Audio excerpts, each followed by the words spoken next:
अब हम दिल्ली के जेएनयू कैंपस में हैं। कन्हैया कुमार के कारण जेएनयू की क्या छवि बनी? राष्ट्रीय और अंतर्राष्ट्रीय स्तर पर बदनाम करने का काम अगर किसी ने जेएनयू को किया है तो कन्हैया कुमार ने किया है। सनातन को गाली दे के ही उनका जन्म ही हुआ है। कन्हैया कुमार तो दोगला चरित्र का व्यक्ति ही रहा है। उसकी राजनीति वामपंथ से शुरू हुई, भगवान राम भगवान श्री कृष्ण को गरियाते हुए शुरू हुई। जो अफजल गुरु के लिए कार्यक्रम रखा गया उसी से निकला हुआ नेता आज अगर ढोंग करके कालनेमी की तरह रूप बदल के समाज में आ जाता है तो अच्छा हो जाएगा। कोई व्यक्ति उठ करके आके कह दे अगर कि देश तानाशाही की ओर जा रहा है, इससे सहमत नहीं हूँ, क्योंकि देश आज के डेट में संविधान से चल रहा है। प्रेसिडेंशियल डिबेट के दौरान उन्होंने कहा था कि जॉइन एनएसयूआई टुडे एंड लूट इंडिया टुमारो। उनकी वजह से जेएनयू के ऊपर पूरा एक वो लग गया टैग एंटी नेशनल का। जो आम नागरिक है जेएनयू का, वो भी जब बाजार में जाता था तो हमें एक आतंकवादी की तरह से देखा जाता, उनके किए गए कार्यों की तरह। अब हम दिल्ली के जेएनयू कैंपस में हैं। जेएनयू के कैंपस में एक समय छात्र संघ के अध्यक्ष कन्हैया कुमार रह चुके हैं और अब उन्हें चुनावी मैदान में कांग्रेस ने टिकट देके मनोज तिवारी के खिलाफ उतारा है। हम जेएनयू कैंपस में और जेएनयू के छात्रों से पूछते हैं कि वो कन्हैया कुमार और मनोज तिवारी के बारे में क्या सोचते हैं। तो भाई साहब, आपका नाम क्या है? संजीव मिश्रा। संजीव मिश्रा। तो ये तो पता होगा कि कन्हैया कुमार अभी चुनावी मैदान में है मनोज तिवारी के खिलाफ। तो क्या लग रहा है कि जीतेंगे? नहीं, वो देखिए, कुल मिला जुला के जो दिल्ली में 7 सीटें हैं वो सातों के सातों सीट एनडीए जीत रही है, जहाँ तक मेरा आकलन है। नहीं, और आकलन? हाँ बोलिए। और रही बात कि मनोज तिवारी और कन्हैया में तो कोई मतलब तुलना ही नहीं किया जा सकता है, क्योंकि पिछले बार भी वो बिहार से लड़ने गए थे तो हार ही गए थे कन्हैया जी, और इस बार मनोज जी के खिलाफ लड़ रहे हैं। तो चूँकि जो उनका जो क्षेत्र है वह पूर्वांचल और बिहार बाहुल्य क्षेत्र है, वहाँ मतलब वोटर जो अगर देखेंगे आप प्रतिशत, तो मुझे लगता है 50% से ऊपर वोटर पूर्वांचल और आपका ये बिहार बॉर्डर से रिलेटेड उतने ही वोटर अत्यधिक हैं। तो उनका जायज़ सी बात है कि पूर्वांचल और बिहार का वो जो एरिया के जो लोग हैं उनका जुड़ाव संस्कृति से अपने बहुत ज़्यादा होती है, और जो कन्हैया हैं वह संस्कृति विरोधी व्यक्ति हैं। यहाँ रहते थे तो कांग्रेस को तमाम चीज़ों को गाली ही देते थे, सनातन को गाली देते थे। सनातन को गाली दे के ही उनका जन्म ही हुआ है। तो और वहाँ गए हैं तो अब कांग्रेस, मतलब जिस कांग्रेस को गलियाते थे उसी कांग्रेस में अब ज्वाइन कर लिए हैं। तो वहाँ अब दिखावा के लिए जनता जान रही है कि आप दिखावा के लिए राम का पूजा कर रहे हो, दिखावा के लिए आप परशुराम को पूज रहे हो, वह ये चलेगा नहीं।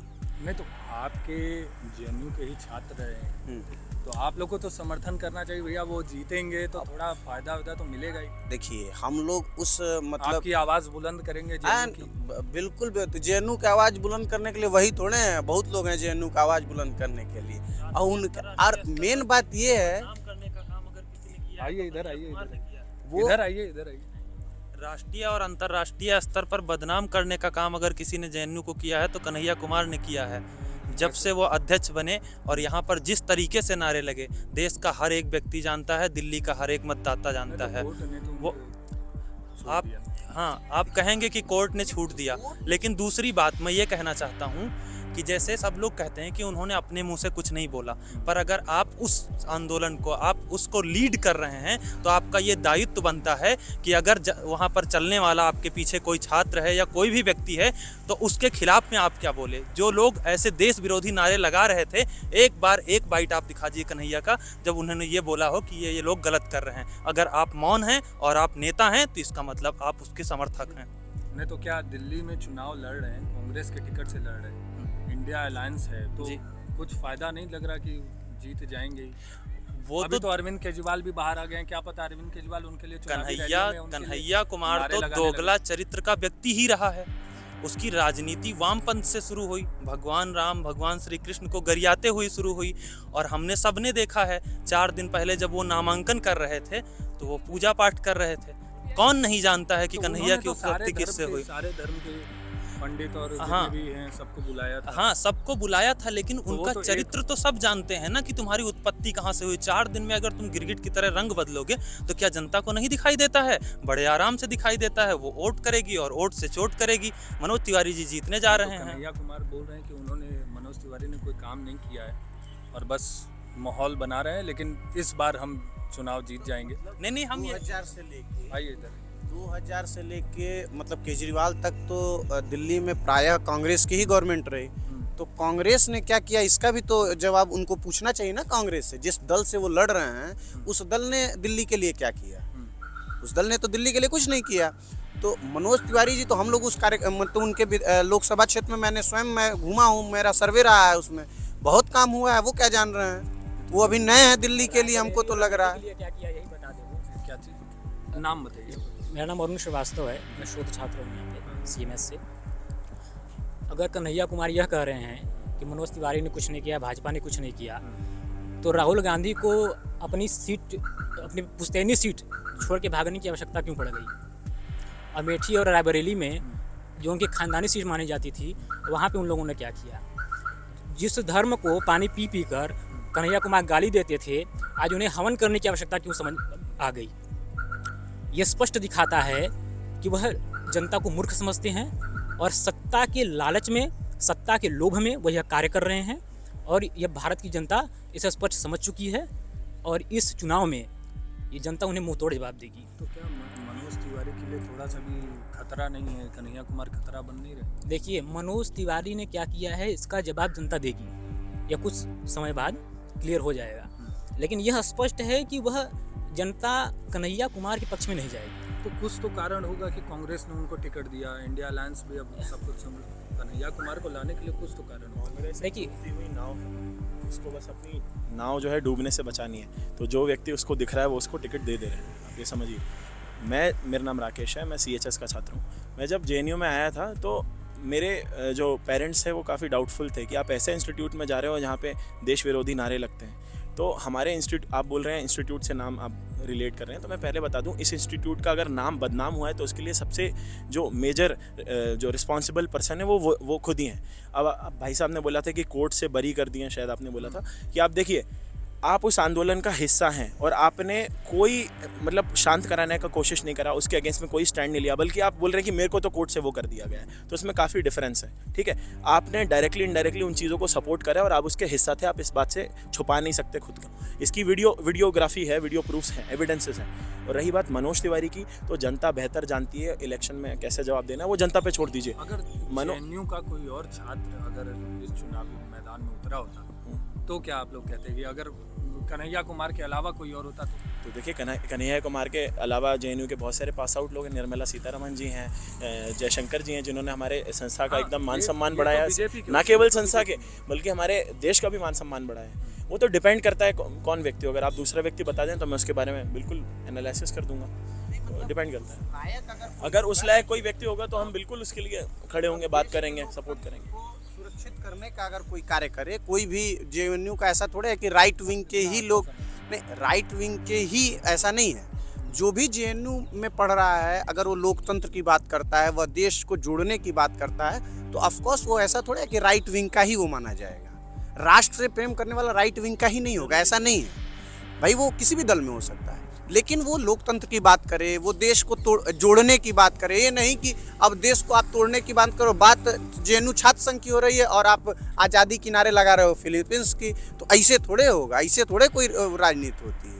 तो ऐसे जो लोग करते हैं उनके साथ आम जनमानस JNU का खड़ा है, जो लोकतंत्र की बात करता है, जो देश को जोड़ने की बात करता है। ऐसे लोगों के साथ JNU का आम जनमानस खड़ा है। ऐसा नहीं है कि JNU का आम जनमानस उनका विरोध कर रहा है, लेकिन अब जिनकी राजनीति ही लोकतंत्र को तोड़ने से और देश को तोड़ने से ही चालू हुई है, उनके साथ क्यों JNU का आम जनमानस क्यों खड़ा होगा? नहीं खड़ा होगा, ऑफकोर्स नहीं खड़ा होगा।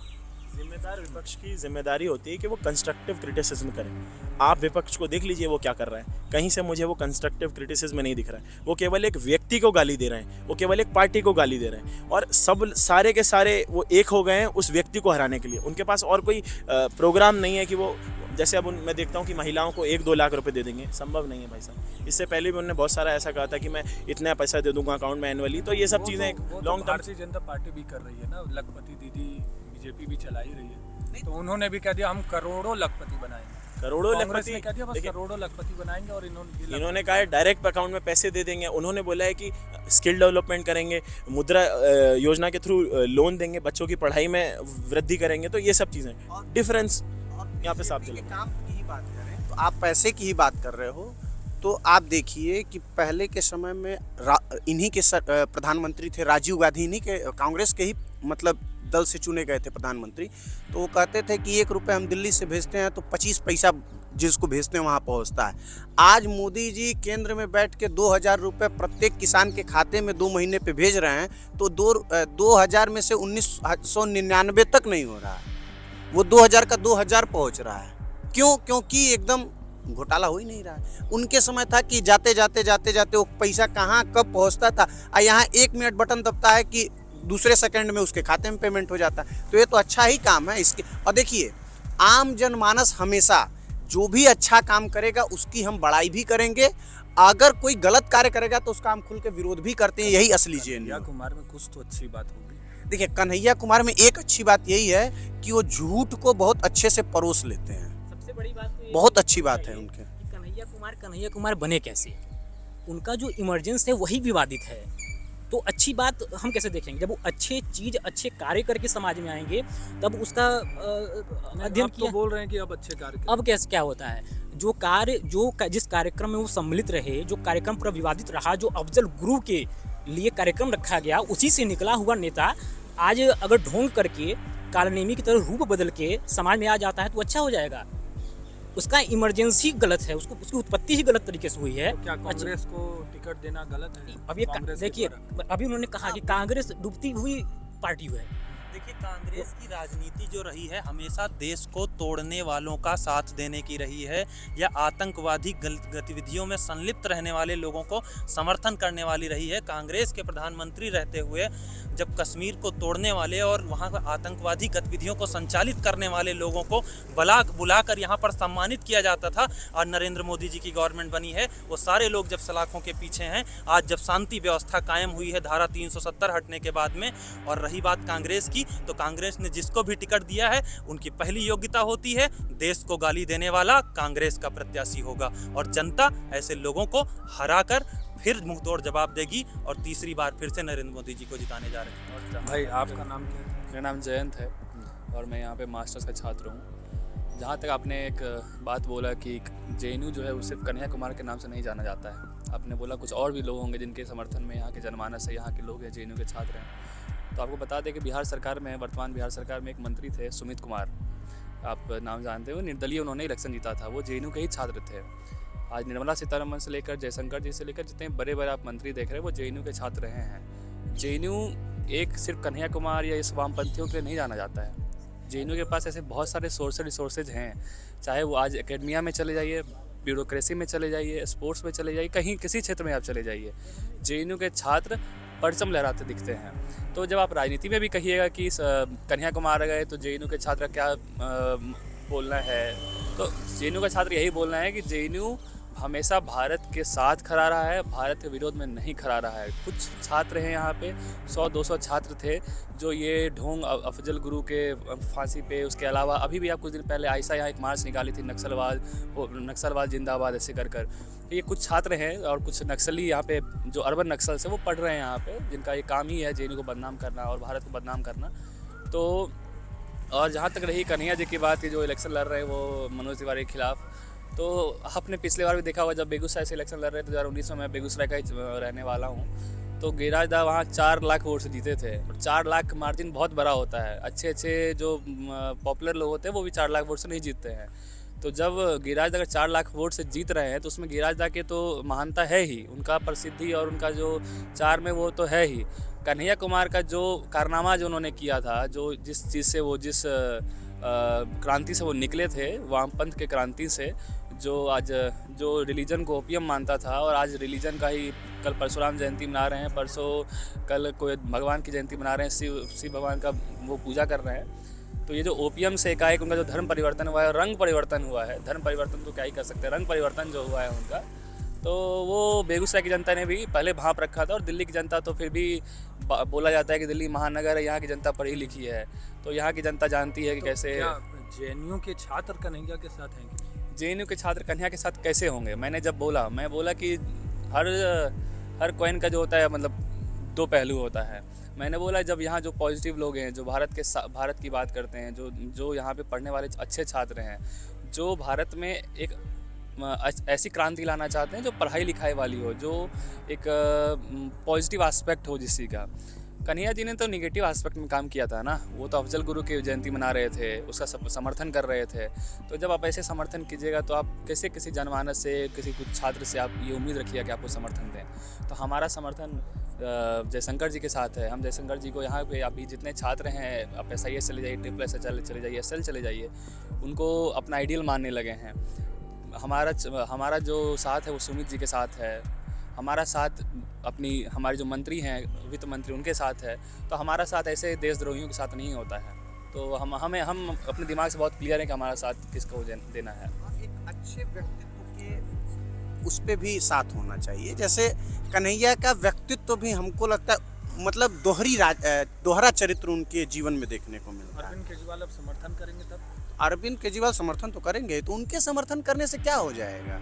जो स्वयं आप देख रहे हो ना, अभी तो कल छूट के आए ना, कल छूट के जेल से आए, जिनके ऊपर स्वयं केसेस हैं, वो क्या समर्थन करेगा? जनता इतना, अब देखिए सोशल मीडिया आने के बाद भारत की जनता अब वो दिन नहीं रह गया है कि हम किसी को जाके कह दें कि फलाने को आप वोट दे दीजिएगा तो वो दे देगा। आम जनमानस स्वयं विचार करता है कि हमको किसको मत देना है।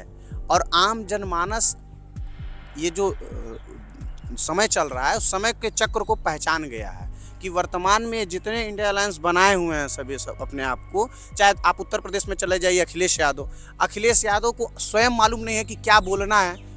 मैं ये व्यक्तिगत टिप्पणी नहीं करनी चाहिए, लेकिन मैं कर रहा हूँ। उनकी लड़की हैं अदिति यादव, आजकल प्रचार कर रही होंगी, सोशल मीडिया का ज़माना है, आप लोग देख रहे होंगे।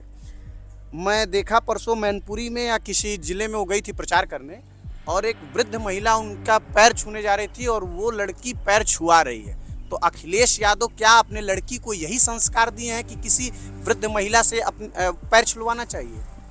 यह संस्कार का दोष है। ये और ऐसे लोगों को भारतीय जनमानस पहचान चुकी है।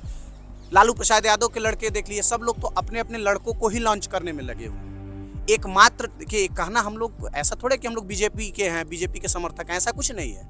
लेकिन हम लोग भी चीज़ों को देख रहे हैं। अब कोई भी, हर पार्टी अपने अपने पुत्र को ही लॉन्च करने में लगी हुई है, जो है वो अपने पुत्र को लॉन्च करने में। लेकिन बीजेपी में ऐसा है कि बीजेपी में पुत्र लॉन्च नहीं है। आप ये कह सकते हैं कि बीजेपी में सांसद पुत्र को टिकट मिल जाता है, पंकज सिंह को टिकट मिल गया। ऐसा नहीं है कि पंकज सिंह को राजनाथ सिंह के लड़के होने के नाते पंकज सिंह को टिकट मिला। आपको याद होना चाहिए कि 2007 में जब उत्तर प्रदेश में विधानसभा का चुनाव हो रहा था, तो दक्षिणी विधानसभा से पंकज सिंह को टिकट मिल रहा था, लेकिन यही राजनाथ सिंह ने मना कर दिया था टिकट लेने के लिए। क्यों? क्योंकि अभी परिपक्व नहीं हुए थे। तो राजनीति में परिपक्व हुआ व्यक्ति अगर सांसद पुत्र है तब तो चलेगा, लेकिन अब कोई योग्यता है नहीं, आपको बस इस नाम पे खड़ा कर दिया जा रहा है कि आप इनके पुत्र हैं। ब्रजभूषण सिंह के बेटे को भी, ब्रजभूषण शरण सिंह के जो पुत्र हैं उनके बारे में आप इतिहास पढ़ लीजिए। करणभूषण सिंह के बारे में क्या आम जनमानस जान रहा है? वहाँ 24 उनके दोनों लड़के, चाहे वो प्रतीक हो चाहे करण हो, दोनों लोग जनता के बीच में हैं। जो जनता के बीच में होगा उसी को तो टिकट मिलनी चाहिए। अब कन्हैया कुमार यहाँ जो मनोज तिवारी के खिलाफ लड़ रहे हैं, कितने दिन वो उस लोकसभा में घूमे हैं? कितने दिन घूमे हैं? एक भी दिन नहीं घूमे हैं। और आप वहाँ की आप बात कर रहे हैं, वहाँ की जेन्युइन समस्याओं को आप जान ही नहीं रहे हो, तो क्या आप वहाँ की जेन्युइन समस्याओं को उठाओगे? आप तो बस आए हो चुनाव लड़के, भाग्य भरोसे अगर जीत भी गए तो उसके बाद फिर वही बंटा ढाल होगा, उसके अलावा होगा क्या? जिस तरह आप JNU में छात्र संघ चुनाव लड़ लिए और जीत गए, उसके बाद JNU का कुछ भी 1% का काम JNU में जब से लेफ्ट जीत रहा है तब से कुछ नहीं करता है, वैसे वो कन्हैया कुमार वहाँ जीत जाएंगे तो कुछ करेंगे नहीं। यही तो होगा। जहाँ जहाँ लेफ्ट जीता है वहाँ वहाँ के विधानसभाओं को उठा लीजिए, वहाँ वहाँ के लोकसभा को उठा लीजिए, या आम छात्र जो ये छात्र संघ का भी चुनाव होता है, जब भी लेफ्ट से रिलेटेड कोई भी लोग चुनाव जीतते हैं तो उनका विकास करना ही नहीं होता है। वह विकास, क्योंकि वो पूंजीवाद का विरोध करना है उनको, और जब तक धन नहीं रहेगा तब तक कोई विकास हो नहीं सकता है। तो जब तुमको अब यहाँ कहते हैं, मतलब कुछ नहीं कहना चाहिए ये चीज़, लेकिन मैं कह रहा हूँ, यहाँ पे कुछ प्रोफेसर ऐसे हैं जो लेफ्ट माइंडेड लोग हैं, कहते हैं कि तुम लोग नौकरी करने मत जाओ। अरे भाई, नौकरी करने नहीं जाओ तो तुम भी अपनी नौकरी छोड़ के उठाओ झंडा। तुम दूसरे को ज्ञान दे रहे हो कि आप नौकरी मत करो, वो पूंजीवाद है, तो आप भी अपनी नौकरी छोड़ के उठाओ झंडा। कोई मना किया है? आप अपने बेरी तो नहीं मान रहे हो, आप अपने लड़के को भेजोगे, लेकिन दूसरे के लड़के को आप बहला फुसला के क्लासेस में धमकियां देकर आप ऐसे कार्य कर रहे हो। तो ऐसे थोड़े होता है। और यही मानसिकता को लेकर कन्हैया कुमार वहां चुनाव लड़ने गए हैं। कन्हैया कुमार बहुत, देखिए मीडिया उनको कन्हैया कुमार बना दिया। बहुत बड़ा कोई नाम नहीं है कन्हैया कुमार, कौन जान रहा है कन्हैया कुमार क्या है। लेकिन बस यही है कि मीडिया का क्या है कि मीडिया को छोटी सी बात को बड़ा कर देना है। समस्या ये है कि आम जनमानस जो है ना, आम जनमानस का दिमाग मीडिया के चीज़ों से और कोर्ट की चीज़ों से नहीं चलता है। आम जनमानस का दिमाग स्व विवेक से चलता है, और स्व विवेक ये कह रहा है कि इस समय भारतीय जनता पार्टी अच्छा कार्य कर रही है, राष्ट्र के लिए वो कार्य कर रही है, तो उसको चुनेगी। इसमें कोई दो राय थोड़े है। मेरे यहाँ से स्वयं अब देख लीजिए, मैं जिस लोकसभा क्षेत्र से हूँ, तो मेरे यहाँ लोकसभा क्षेत्र मेरा देवरिया सदर पड़ता है। तो मेरे यहाँ से ऐसा नहीं है कि मेरे यहाँ से किसी नामी व्यक्ति को नहीं मिला। मेरे यहाँ से भी उनके पिताजी क्या नाम है, सांसद थे श्री प्रकाश मणि त्रिपाठी, उनके लड़के को मिला है शशांक मणि। अब उनके बारे में भी आप हिस्ट्री देख लीजिए, तो वे 2000 से लेके वो मतलब IITian थे, उसके बाद वो नौकरी करने बाहर चले गए, उसके बाद वो आए, तो फिर वो 2000 से लेके अभी तक 2024 तक वो जागृति यात्रा के माध्यम से आम जनमानस से पहले 24 साल जुड़े हैं। उसके बाद उन्होंने टिकट मांग के चुनाव लड़ रहे हैं। ऐसा नहीं है कि कल ही आए, लैंड हुआ और माननीय मुलायम सिंह यादव का मैं पुत्र हूं, अखिलेश यादव, तो मुझे सीधे उत्तर प्रदेश का मुख्यमंत्री तो सौंप दिया जा रहा है, दे दिया जा रहा है। लालू प्रसाद यादव का मैं लड़का हूं, तो उप मुख्यमंत्री मुझे बिहार गवर्नमेंट का मिल जा रहा है। क्या कर ले रहे हैं लोग विकास। कन्हैया कुमार के बारे में एक शब्द बोलना चाहूँगा कि कन्हैया कुमार जो हैं वो फेमस नहीं, वायरल हुए थे। और जो वायरल व्यक्ति है, फेमस होते हैं आप अच्छे काम से, उन्होंने अच्छा कोई काम नहीं किया है। वायरल किसी भी तरीके से हो सकते हैं, कोई भी व्यक्ति नकारात्मक चीज़ को पकड़कर और वायरल हो सकता है। लेकिन आप जब लोकसभा का चुनाव लड़ेंगे तो आपको जन नेता बनना पड़ेगा। जन नेता बनने के लिए जनता के बीच रहना होता है। सिर्फ मीडिया में बैठ के देश को गाली दे देने से कोई नेता नहीं बन जाता है। तो उसका जवाब क्षेत्र की जनता दोबारा फिर से देगी। एक बार बिहार से भागे हैं तो दिल्ली आएंगे, इस बार दिल्ली से भागेंगे तो फिर उसके बाद कहाँ जाकर दिखेंगे वो 2024 के 4 जून को पता चल जाएगा। आइए, हमारे साथ JNU के और भी छात्र हैं, तो हम इनसे बात करते हैं कि ये कन्हैया कुमार के बारे में क्या सोचते हैं। तो भाई साहब, आपका नाम क्या है? मेरा नाम गोपाल कृष्ण द्विवेदी है। अच्छा। मैं CHS से मेरा मास्टर्स फर्स्ट ईयर। अच्छा, तो मैं ये जानना चाह रहा हूँ कि कन्हैया कुमार इस समय चुनाव में एकदम मैदान में उतरे हुए हैं। मनोज तिवारी के खिलाफ उनको कांग्रेस ने टिकट दी। जी। तो क्या लग रहा है, आप JNU के छात्र हैं, कन्हैया कुमार भी JNU के छात्र थे, छात्र संघ नेता भी थे, तो क्या लग रहा है कि कन्हैया कुमार जीतेंगे चुनाव? जी, कन्हैया कुमार जी निश्चित तौर पे यहाँ के छात्र रहे हैं और उनकी तमाम ऐसी गतिविधियाँ रही हैं जिनकी वजह से JNU को प्रसिद्धि मिली। प्रसिद्धि के साथ साथ नेगेटिव फेम जिसको बोलते हैं वो मिला, JNU बदनाम हुआ है। मुझे नहीं लगता कि कन्हैया जी जीत पाएंगे। बाकी वहाँ की जनता निर्णय लेगी, वहाँ की जनता जनार्दन जो भी निर्णय लेगी वो स्वीकार्य है। मैं यहाँ का लोकल का रहने वाला तो नहीं हूँ, परंतु यहाँ जैसे मेरे लोकल के कई सारे यहाँ के फ्रेंड्स हैं जो रहते हैं आसपास के, उनसे जो व्यू मिलता रहता है उससे अभी तक यही ज्ञात हुआ है कि कन्हैया कुमार जी कहीं भी फाइट में दिख नहीं रहे।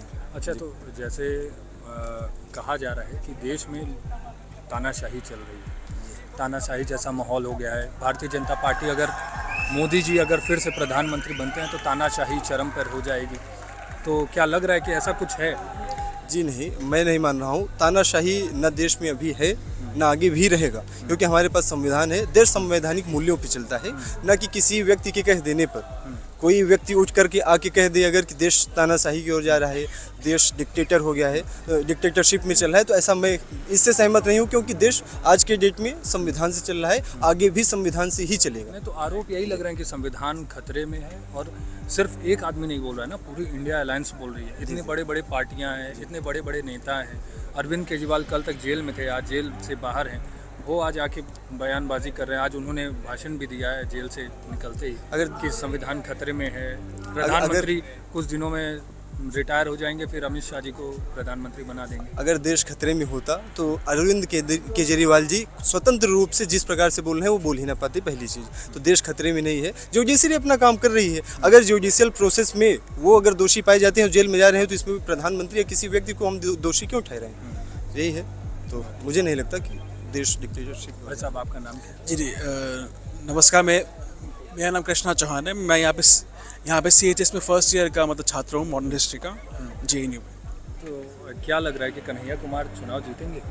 ये देखिए कन्हैया कुमार जैसे हमको जानते हैं, कन्हैया कुमार जी का बहुत ही बड़ा हाथ है जेएनयू की जो यहाँ जो कल्चर है जेएनयू में ओपन डिबेट फ्री थिंकिंग का, फ्रीडम का, उसको पूरे देश में डिफेम करने का। उनकी वजह से जेएनयू के ऊपर पूरा एक वो लग गया टैग एंटी नेशनल का। तो उनकी अगर बात करें, अभी वो इलेक्शंस में आए नहीं, वो भी एकदम से उन्होंने पूरा शिफ्ट करके कांग्रेस में आ गए। तो ये मुझे और कुछ लगता है, ये सिर्फ मैं ऐसे एक चीज़ बोलूँगा, ये पूरी तरह this is dirty politics and it is solely for his own personal gain. वो ये सब कर रहे हैं, ना वो दिल्ली में कभी रहे, ना उन्हें कुछ पता है। वो जेएनयू की चारदीवारी से आज तक बाहर निकले, ना उन्होंने जेएनयू में रह के भी कोई काम नहीं करा। ये सब बातें सारे जेएनयू के वासी जानते हैं। प्रेसिडेंशियल डिबेट के दौरान उन्होंने कहा था कि जॉइन एनएसयूआई टुडे एंड लूट इंडिया टुमारो। और एक और उनका अच्छा खासा एक फ्रेज़ वायरल हुआ था खूब सोशल मीडिया पे कि बर्बाद हिंदुस्तान करने को एक ही कांग्रेस काफ़ी था। और आज वो कांग्रेस के मेंबर हैं, कांग्रेस की तरफ से प्रचार कर रहे हैं और अपने चुनाव क्षेत्र में इससे पहले गए नहीं हैं कभी। तो आज एक तरीके से बदनामी कर रहे हैं। एक चीज़ और है कि मार्क्सिज्म का जो मेन कोर आइडियोलॉजी है वो एथिज्म है, एथिस्ट होते हैं वो। कल परशुराम जी की पूजा कर रहे हैं, हमारे आराध्य की, कहीं ना कहीं वो पूजा करके भी उनकी अपमान ही कर रहे हैं। कभी गाली देना, कभी पूजा करना, this is not the Hindu culture. नहीं तो वो तो जब नामांकन करने जा रहे थे तब भी सारे धर्म के लोगों को बुलाया गया था, पंडितों को भी बुलाया गया था, सबको बुलाया। इस समय जो देश का मूड है वो अपने कल्चर को रिवाइव करने का मूड है, अपने कल्चर को गेन करने का मूड है, कॉलोनियल पॉलिसी के अगेंस्ट का मूड है। ये वो मूड नहीं है जो कि कांग्रेस के दौरान अपने कल्चर को गाली देना, हिंदू कल्चर को गाली देना, देवी देवताओं को गाली देना। यही जेएनयू में, आपके जेएनयू में दुर्गा जी को गाली दी जाती थी, दुर्गा माता को गाली दी जाती थी, महिषासुर की पूजा की जाती थी। आप ये देखिए, उसी में कन्हैया कुमार जी की एसएफआई नहीं से या एसएफ से थे, उनका हाथ रहा है यहाँ पे। मैं कैसे उनकी आइडियोलॉजी को एक्सेप्ट कर लूँ? डायरेक्ट लेफ्ट से वो सेंट्रल की तरफ जा रहे हैं, कांग्रेस जो कि खुद। मेरा एक मानना है कि जैसे कन्हैया कुमार यहाँ के स्टूडेंट रहे हैं, जी। तो मान लीजिए अगर वो चुनाव जीतते हैं, सरकार आती है, तो क्या जेएनयू को कुछ फायदा नहीं होगा? तो जेएनयू उन्होंने तो नुकसान ही किया है जेएनयू का। बिल्कुल, जो भी जेएनयू के इसकी छवि खराब हुई है, जेएनयू की इमेज को जो डिटेरिएट किया गया है, एंटी नेशनल का जो टैग लगा है, कम्युनिज्म को जो टैग लगा है, कम्युनिज्म में भी रेडिकल कम्युनिज्म है ये, जो कि देश को खाने की बात करता है, चाइना का फ्लैग उड़ाता है, 1960 वार को सपोर्ट करता है, क्विट इंडिया मूवमेंट को सपोर्ट नहीं करता है, कभी भारत के झंडे को उसने एक्सेप्ट नहीं किया। उस कम्युनिज्म को कैसे एक्सेप्ट कर ले? आप बताइए। सुनिए, चुनाव जीतना ना जीतना ये मैटर नहीं करता। चुनाव जीत भी जाएंगे, वो हमारे सीनियर हैं, उनका रिस्पेक्ट करते हैं, लेकिन उनके आइडियोलॉजी के साथ हम कभी खड़े नहीं हो सकते। अच्छा, ये बताइए, मनोज तिवारी और कन्हैया कुमार, कुछ लग रहा है कि कुछ कड़ी टक्कर होगी? टक्कर में मुझे लगता है कि देश की जनता का जो मूड है वो मनोज तिवारी के पक्ष में ही जाना चाहिए। लेकिन अगर ये देखिए, चुनाव टैक्टिक्स पे जीता जाता है, डिबेट पे जीता जाता है, जिसपे कन्हैया जी पढ़े लिखे आदमी हैं, मनोज जी भी पढ़े लिखे हैं, किंतु मतलब उनको टैकल करना थोड़ा सा मुश्किल हो सकता है। जीत भी जाते हैं, फिर भी उनकी आइडियोलॉजी कभी देश पे असर करने नहीं जा रही है, ना तो वो डेवलपमेंट करने वाले इस देश में, क्योंकि केवल और केवल लोगों में अपने कल्चर के खिलाफ एक हेट पैदा करेंगे वो। इसके अलावा कुछ नहीं कर सकते इस देश में, ठीक है।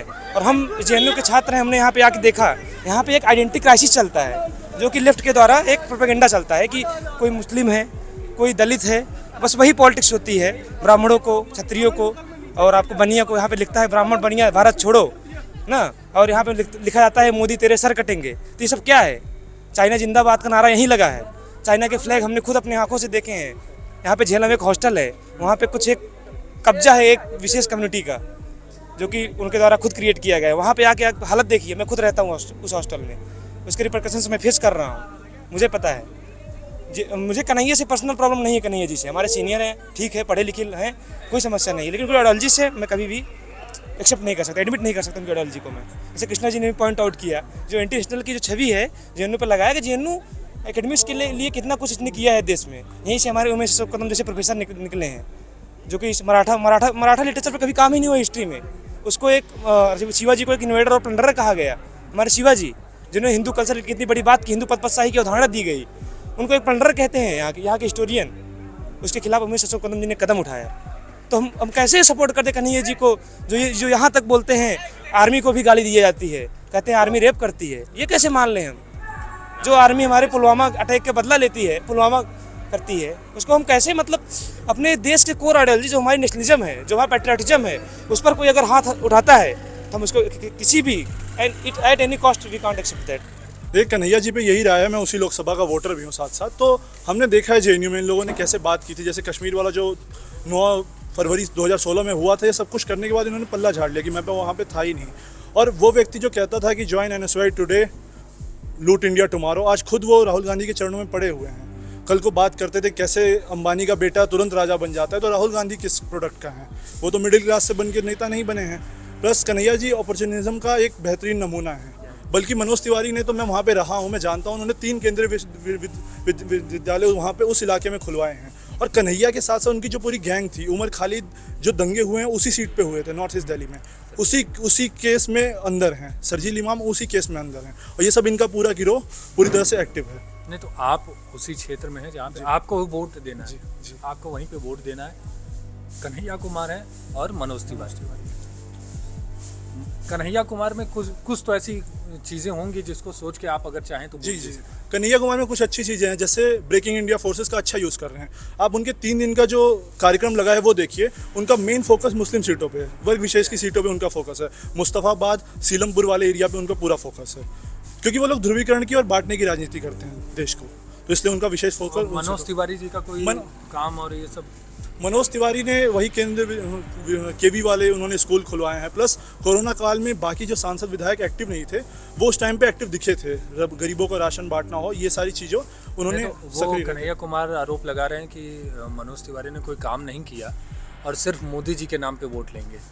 तो क्या ये है कि मोदी के नाम पे मनोज तिवारी को वोट मिलेगा, या मनोज तिवारी खुद में भी एक फेस है वहाँ पे वोट लेने के काबिल है? देखिए, मनोज तिवारी बीजेपी उसका कैसे यूज़ करती है, उनको पूरे देश में भेजा जाता है। कहीं ना कहीं वो भोजपुरी समाज जो है, जो यूपी बिहार का समाज है, उनके लिए क्रेडिबल फेस है, और उनकी क्रेडिबिलिटी स्वयं की है। पर ये बात सच है कि मोदी जी के नाम पे उन्हें वोट मिलते हैं, और 2014 के मुकाबले 19 में उनका जीत का अंतर बढ़ा था, 3,70,000 के आसपास था, अगर मैं गलत नहीं हूँ तो इस बार का अगर देखा जाए तो क्या लग रहा है? देखिए, मनोज तिवारी जीतेंगे? मनोज तिवारी चुनाव जीत रहे हैं आसानी से।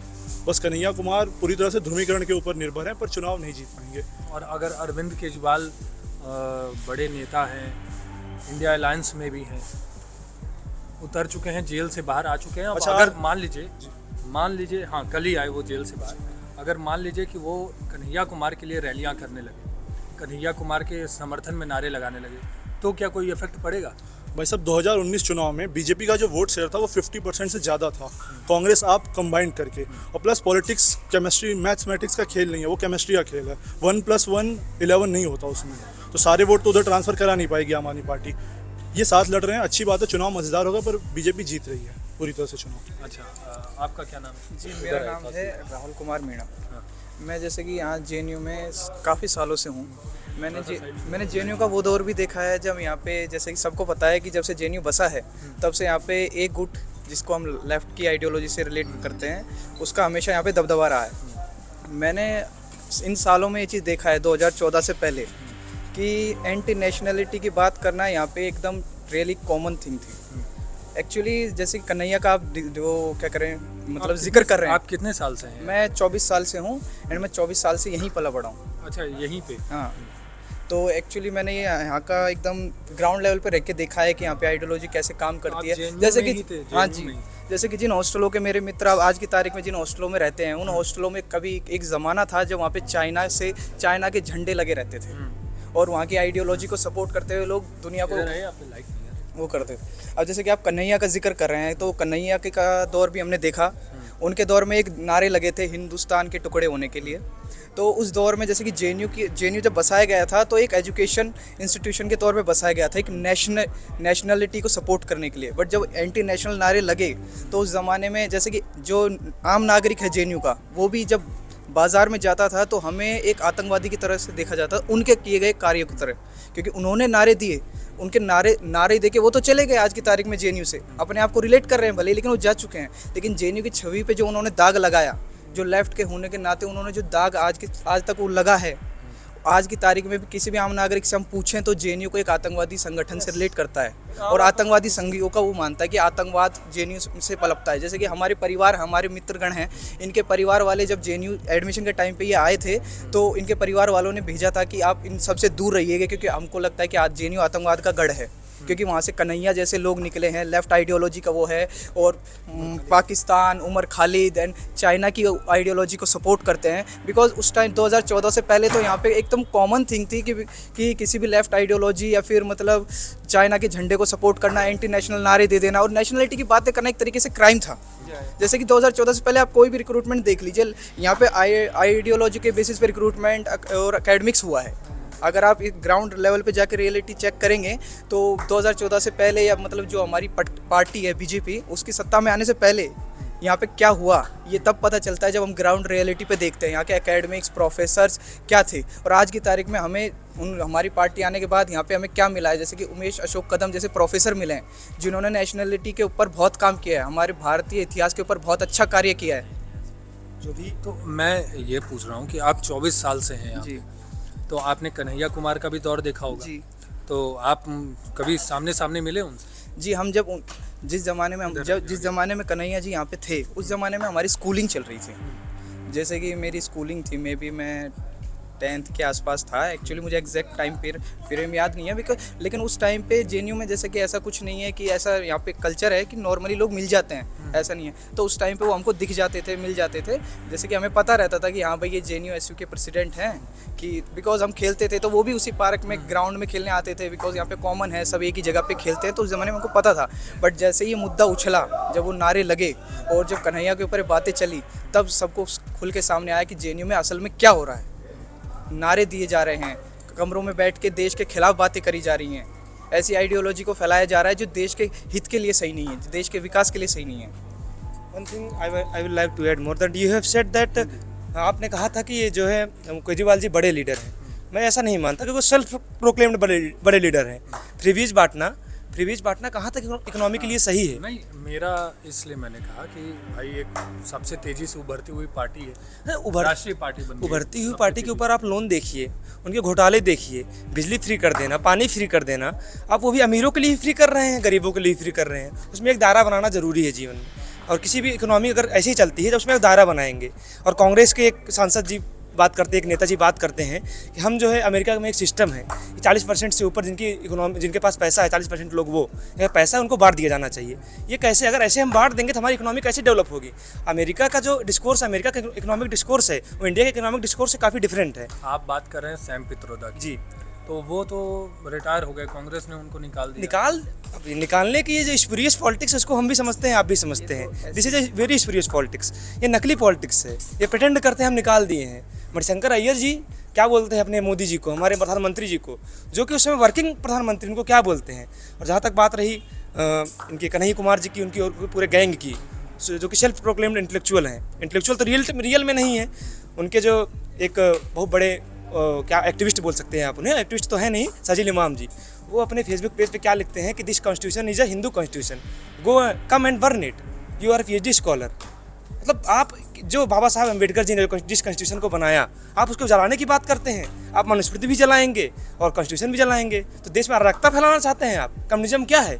कम्युनिज्म का लास्ट गोल क्या है? अराजकता, एनार्की, आप वही फैलाएंगे। कन्हैया कुमार ने भी ये बोला है कि संविधान खतरे में है, संविधान को डिक्टेटरशिप एक देश में एक हो रही है, और अगर बीजेपी फिर से वापस आती है तो डिक्टेटरशिप हो जाएगी। यूट्यूब पे क्लासेस चल रही हैं, ध्रुव राठी प्रोपेगेटरी क्लासेस, वो जो क्लास है उसी से ये सब आइडियाज निकल के आ रहे हैं, जो कि अपने अंदर ही सेल्फ फैटल हैं, जो आपको इंटरनली खोखला कर देंगी, इस देश को इंटरनली खोखला कर देंगी। सेल्फ फैटल स्यूडो आइडियाज हैं वो जो प्रोपेगेटरी क्लास वो फंडेड है ऑलरेडी। किस पे? कन्हैया और मनोज तिवारी पे ही ज़्यादातर थे। मेरा एक कॉमन हमारा एक है, आप कह रहे हैं डिक्टेटरशिप अगर बीजेपी आ जाती है तो डिक्टेटरशिप तब होती है जब पार्टी अपनी सत्ता ना छोड़े, जनता का चुनाव का मौका ही ना मिले। यही मैं एक सवाल बोल रहा हूँ। इलेक्शन हो रहा है, अपना देश लोकतांत्रिक देश है, हर एक नागरिक को वोट डालने का अधिकार है, और आज की तारीख में इलेक्शन चल रहा है। अगर जनता किसी पार्टी को चुनती है बहुमत से और वो सत्ता चलाती है, भले ही वो 3 बार नहीं 4 बार चलाए, तो इसमें आपत्ति कैसे हुई? ये डिक्टेटरशिप कैसे हुई? जब कोई वोट दे के, मैं वोट दे रहा हूँ किसी पार्टी को और अगर वो पार्टी जीत रही है और भले ही उसकी तीसरी टाइम टर्न चल रही हो सत्ता में रहने की, तो डिक्टेटरशिप हुई नहीं, बिकॉज वो हमने वोट दिया है। वोट ना देकर डिक्टेटरशिप चलाना वो तो ठीक है, लेकिन ये इल्ज़ाम लगाना डिक्टेटरशिप चला रही है बीजेपी, ये गलत है। मैं ये सवाल कर रहा था कि चुनाव चल रहा है, बीजेपी अगर यूथ एज अ यूथ के तौर पे आप मुझे बताइए, जेएनयू के छात्र ने, अगर बीजेपी इस बार सत्ता में आ जाती है जी, और जैसे विपक्ष बोल रहा है कि बीजेपी इस बार सत्ता में आ गई, मोदी जी फिर प्रधानमंत्री बन जाएंगे, संविधान खत्म कर देंगे, एक नेशन एक लीडर का दौर शुरू हो जाएगा कि एक ही आदमी अब लीड करेगा, और फिर जितने, अरविंद केजरीवाल जी ने भी आज बोला कि जितने भी लोग हैं, चाहे ममता बनर्जी हों, तेजस्वी यादव हों, सब कोई, हर केजरीवाल की तरह सबको वो जेल में डाल देंगे। तो क्या यूथ को ये लग रहा है कि ऐसा कुछ हो सकता है, देश तानाशाही के तौर पे जा रहा है, डिक्टेटरशिप चल रही है देश में, संविधान खतरे में है? देखिए, जब यूथ को वोट डालने का मौका दिया जा रहा है प्रॉपरली, जैसे कि हमें वोट डालने का मौका मिलेगा, हम वोट डालेंगे, हमारी पार्टी सत्ता में आएगी, तो डिक्टेटरशिप हुई नहीं। पहली बात तो ये। दूसरी बात, यूथ के तौर पे हम देखते हैं देश की जीडीपी या इकोनॉमिक्स ग्रोथ हो रही है, इंफ्रास्ट्रक्चर ग्रोथ कर रहा है नहीं कर रहा है। जैसे कि मैं जहाँ से बिलोंग करता हूँ रीजनली लोकली, वो है अलवर डिस्ट्रिक्ट, जहाँ मेरे गाँव में आज तक मतलब बीजेपी से पहले रोड नहीं था, वहाँ पे एक्सप्रेस वे हाईवे ये था ही नहीं। अगर आप जैसे कि NH8 पड़ता है अलवर की तरफ, अब मुंबई दिल्ली एक्सप्रेस वे जाता है वहाँ पे। आज की तारीख में कितने ही लोगों का भला हुआ है उस हाई एक्सप्रेस वे के बनने से, कितने ही लोगों को रोज़गार मिला है, देश का युवा भी उसमें शामिल है। तो इससे क्या देश के युवा का भला नहीं हुआ है? अब किसी भी पॉलिटिकल पार्टी का कोई लीडर, ये तो आप भी समझते हैं, देश का हर नागरिक समझता है कि पॉलिटिकल पार्टीज़ जब इलेक्शन होता है तो एक दूसरे पर लांछन लगाती हैं, क्योंकि बिना लांछन लगाए राजनीति का खेल लोग नहीं खेल सकते, इसलिए वो लांछन लगाते हैं। जैसे कि अब अरविंद केजरीवाल पे आ जाते हैं। अरविंद केजरीवाल ने फ्री बांटा है। कहाँ से बांटा? सरकारी पैसे से बांटा। वो पैसा कहाँ से आया? टैक्स पेयर से। जो आम नागरिक कमाता है वो मेहनत से कमाता है ताकि देश की सरकार को दे और देश की सरकार उसे कुछ उसके हित में करके दे। हम भी टैक्स भरते हैं, हमारी फैमिली भी टैक्स भरती है, लेकिन केजरीवाल की सरकार की तरफ से हमें फ़ायदा नहीं मिलता है, लेकिन लोगों को मिलता है, अच्छी बात है। लेकिन फ्री का किसी को बांटना ये कहाँ तक देश के हित के लिए अच्छा है, ये आप भी समझते हैं।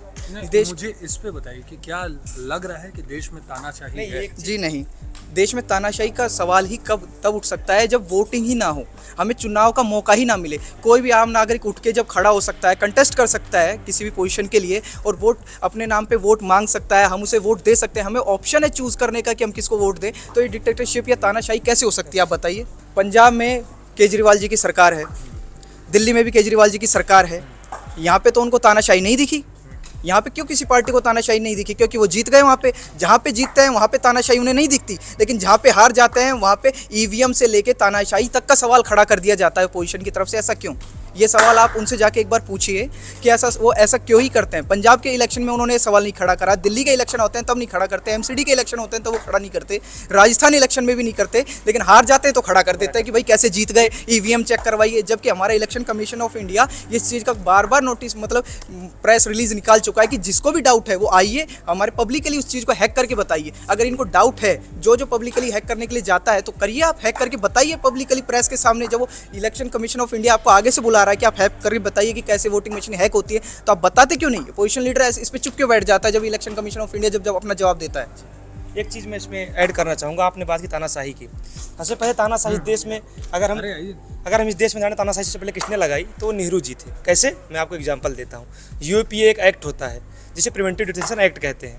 जब अंग्रेज़ों ने इस एक्ट को लगाया था, इसी प्रिवेंटिव डिटेंशन एक्ट को, तो उन्होंने बड़ा विरोध किया कि दिस इज तानाशाही, दिस इज डिक्टेटरशिप, और आपके इसे काला कानून भी बोलते हैं। नेहरू जी ने काला कानून ये लगाया।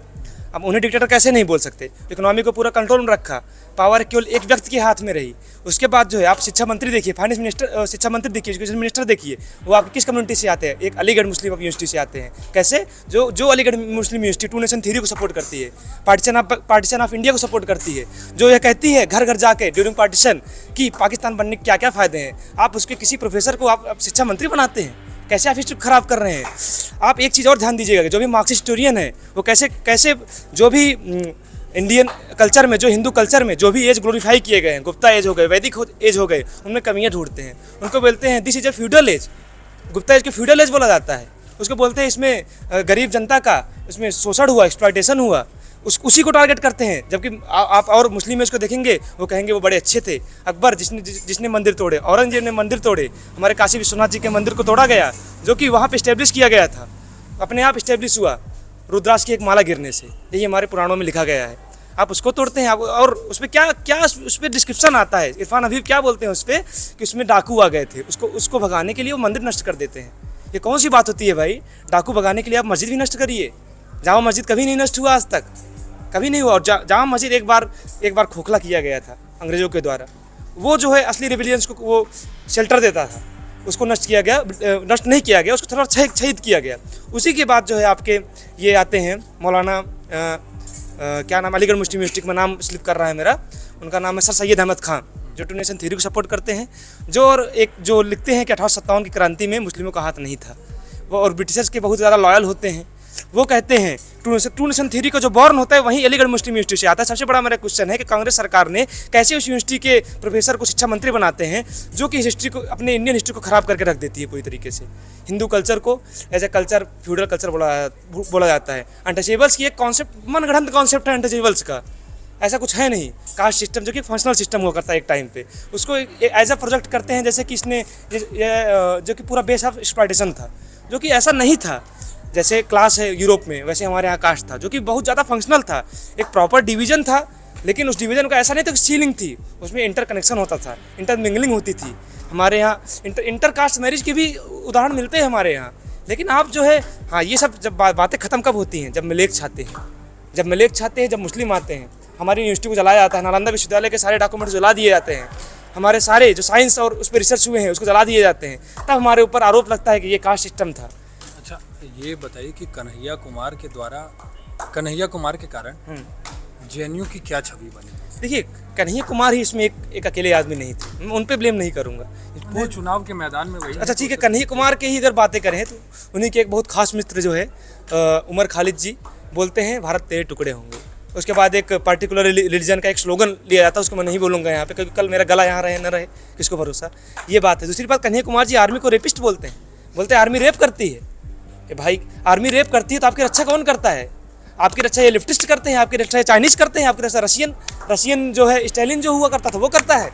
इस देश को जो एक आर्मी मैन है वो जब शहीद होता है उसके घर वाले कितने परेशान होते हैं। अगर आप ऐसा बोलेंगे, उनको एक इमोशनल हरासमेंट है, उनके ऊपर डिफेमेशन का केस लड़ना चाहिए। लेकिन चूंकि कपिल सिब्बल जैसे वकील हैं, बड़े वकील हैं, जो कि अपने वाकपुटता से उनको बचा लेते हैं, यही बात है। वो कपिल सिब्बल किस पार्टी से बिलोंग करते हैं आपको पता ही है, NSUI से थे, पहले वो पार्टी कार्यकर्ता थे और कांग्रेस से भी उनको काफ़ी दिन तक वो रहा, तो उनको ऐसे लोग बचाते हैं। सेकंड चीज़ है। और जहाँ कन्हैया कुमार की PhD की बात आती है, उनकी PhD जो है हिंदी में अपनी PhD करते हैं, वो भी कितने साल में करते हैं? 7 साल में, 5 से 7 साल के बीच में वो करते हैं। जो कि अमूमन ये होता है कि आप एक्सटेंशन तभी लेते हैं जब आपको कोई स्पेशल, आपको कोई बीमारी हो गई हो, स्पेशल सर्कमस्टेंसेस में। उनके साथ ऐसा कुछ नहीं था। और वो बार बार बोलते हैं कि मैं एक बहुत ही लोअर स्टेटस से आता हूँ, मेरी इकोनॉमी बहुत कमज़ोर थी। अरे भाई, जो आप जहाँ से आते हैं, जिस कम्युनिटी से आते हैं, उसे भूमिहार कम्युनिटी बोलते हैं। बिहार में कितनी एक्टिव, कितनी प्रोएक्टिव कम्युनिटी है, उसको सब जानते हैं। आप बोलते हैं कि मैं यहाँ टॉप करता हूँ, किसी परीक्षा में टॉप कर देना ये आपको ये रिलाई नहीं करता कि आप किसी देश के लिए आप भला करेंगे, ये रिलाई नहीं करता आप देश के लिए, हिंदू कल्चर के लिए, धर्म के लिए आप खड़े रहेंगे। बस इतनी सी मेरी बात थी। मैं 2 पॉइंट बस मैं बोलना चाहूँगा। ये कन्हैया कुमार जी JNU के स्टूडेंट रहे हैं, तो डिबेट और डिस्कशन का यहाँ कल्चर है, तो डिबेट और डिस्कशन अच्छा करते हैं। बाकी जो चुनाव का मामला है वो इस बार जनता डिसाइड कर ही देगी। बस, धन्यवाद।